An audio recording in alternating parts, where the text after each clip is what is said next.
आज मी बनवणार आहे गरम मसाला। हा आमच्या खानदेशामध्ये खूप वापरतात, स्वयंपाकामध्ये जवळजवळ डेली यूजमध्ये वापरतात। तर मी तुम्हाला वजनाप्रमाणे सगळं व्यवस्थित सांगणार आहे।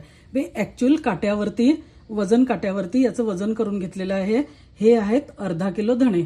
अर्धा किलो धण्यांच्या प्रमाणामध्ये मी तुम्हाला सगळं सांगणार आहे, मसाले काय काय घ्यायचे आहेत ते। 500 ग्राम धण्यांसाठी लागणारा मसाला मी तुम्हाला दाखवते आहे। ही सगळी सामग्री घेतलेली आहे मी।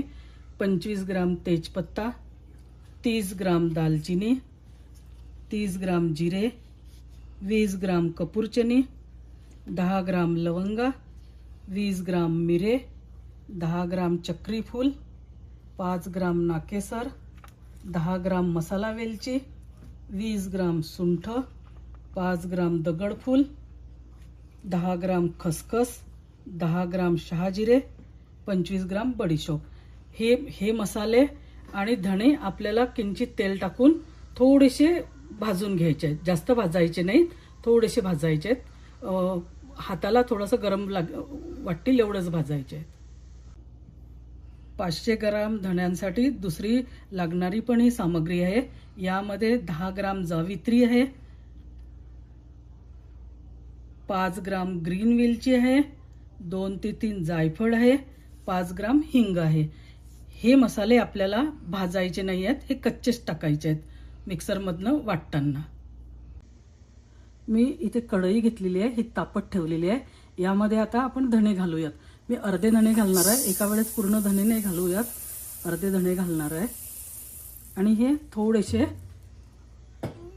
भाजून घेऊयात। यासाठी मी याच्यावरती थोडंसं किंचित तेल घालायचं, जास्त नाही, थोडंसं थोडंसं आणि भाजून घ्यायचे।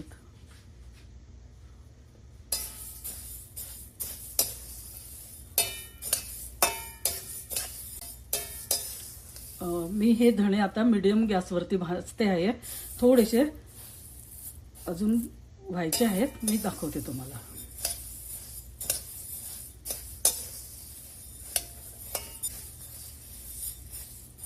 धणे भाजते आहे मी, सारखे खालचे वरती करत राहायचे। वास, धणे भाजताना छान वास येतोय, याचा सुगंध सुटलाय। थोडेसे अजून पण आपले धणे व्हायचे आहेत। अजून आपले धणे आता छान भाजून झाले आहे।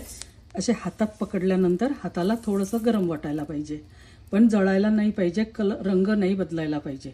फक्त हातात मुठीत घेतल्यानंतर थोडंसं गरम वाटायला पाहिजे बोटांना, इथपर्यंतच भाजायचे आहेत। असेच मी आता हे राहिलेले धणे पण भाजून घेते आहे।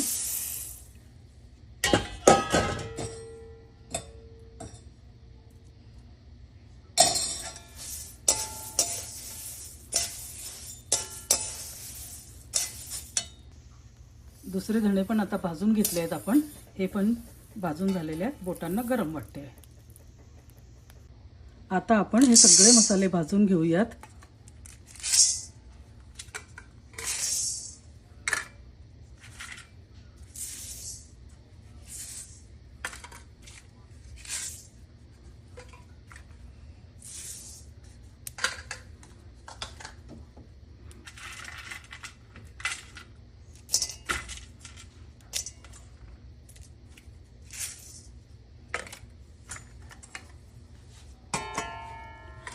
मी इथे हे सुंठ आणि दालचिनी थोडीशी बारीक करून घेतलेली आहे खलबत्त्यामध्ये, नाहीतर ते मोठे मोठे तुकडे मग मिक्सरमध्ये बारीक करायला त्रासाचं होईल, म्हणून मी बारीक करून घेतलेले आहेत।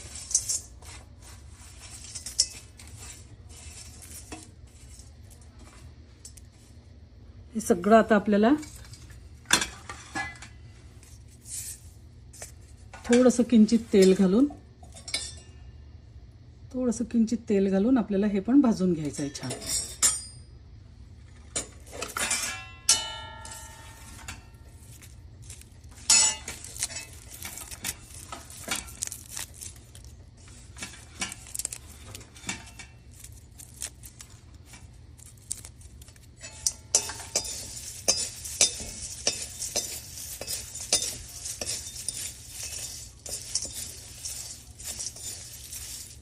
हे पण मंद गॅसवरती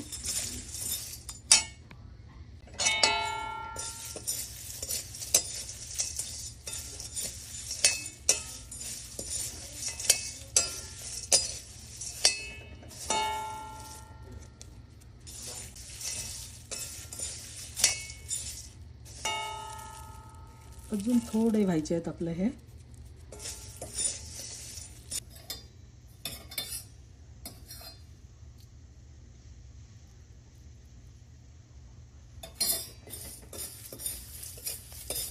थोडेसे तेल घालून मी मंद आचेवरती आता हे भाजून घेते. सारखं सारखं हलवत राहायचं, खालचे मसाले जळायला नाही पाहिजेत.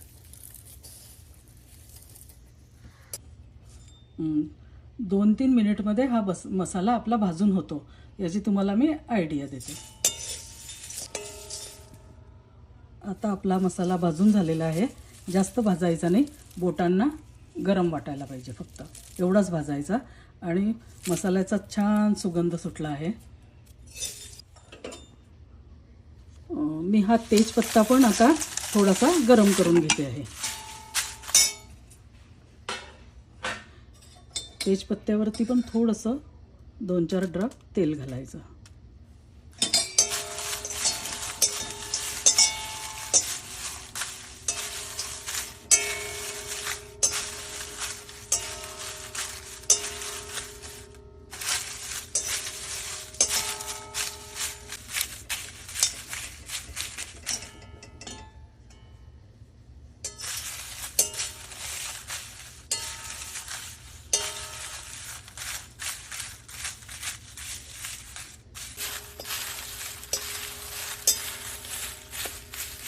आपले मसाले आता छान भाजून झाले आहेत. तेजपत्ता पण भाजून झालेला आहे. आता आपले सगळे मसाले भाजून झालेले आहेत. धणे भाजून झालेले आहेत, बाकीचे मसाले भाजून झालेले आहेत, तेजपत्ता भाजून झालेला आहे. आता हे थंड झाल्यानंतर मी हे जे कच्चे मसाले आहेत हे यामध्ये घालणार आहे.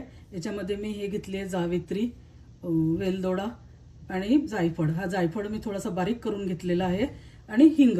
हे सगळं एकत्र करून मी मिक्सरमधून बारीक करून घेणार आहे.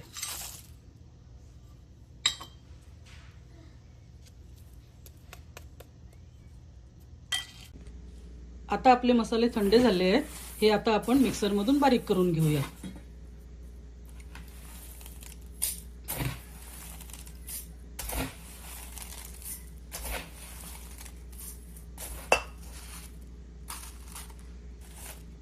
हे छान आता बारीक करून घेऊयात.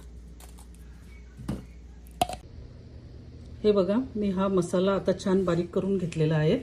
तसाच आपल्याला सगळा मसाला बारीक करून घ्यायचा आहे.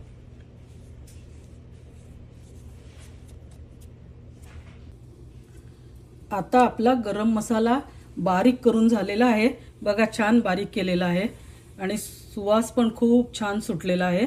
आता हा तुम्ही कोरड्या धुतलेल्या, कोरड्या स्वच्छ केलेल्या बरणीमध्ये ठेवायचा. हा वर्षभर टिकतो.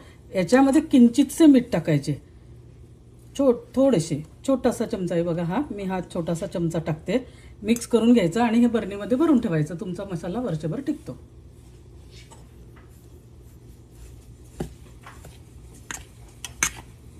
सगळं असं व्यवस्थित मिक्स करून बरणीमध्ये भरून ठेवायचं.